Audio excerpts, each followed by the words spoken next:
In the small town of Ravenwood, renowned detective Alexander Stone was known for his skills in unraveling the most baffling cases.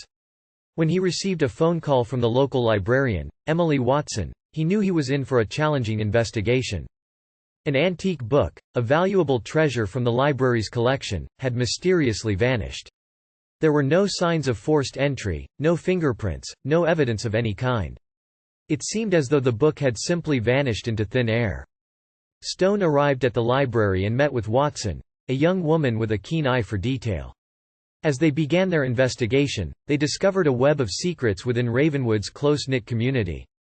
Their first suspect was Ezra Thornfield, the eccentric book collector who always seemed to be lurking around the library. As Stone and Watson questioned him, they noticed his nervous demeanor and the beads of sweat forming on his forehead.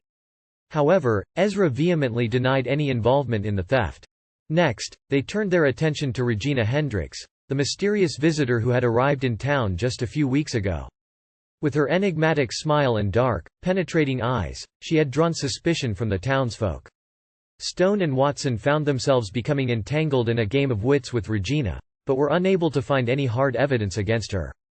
As the investigation continued, Stone and Watson unearthed secrets within the town's close-knit community. Jealousy and betrayal seemed to be prevalent among the residents of Ravenwood. It appeared that the stolen book had unleashed a series of hidden grudges and resentments. One evening, as they were poring over the clues, Stone noticed a subtle pattern in the library's checkout records. He quickly realized that the book had been loaned out, then returned, and loaned out again, always to a different borrower.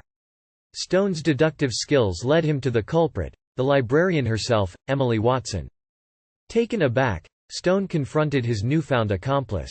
She confessed tearfully, explaining that she had been jealous of the attention the antique book had received. She had concocted the theft in hopes of claiming the book as her own, but her plan had unraveled when Stone's investigations began. Stone, though disappointed, recognized the pain and longing in Emily's eyes. He understood that her actions had stemmed from a deep desire to be acknowledged, to be seen as more than just the town's librarian. With compassion, he promised to keep her secret, on the condition that she returned the stolen book. In the end, Ravenwood learned a valuable lesson about the destructive power of jealousy and the importance of community bonds. The stolen book was returned to its rightful place, and the residents of Ravenwood found solace in knowing that they could rely on one another, even in the face of betrayal.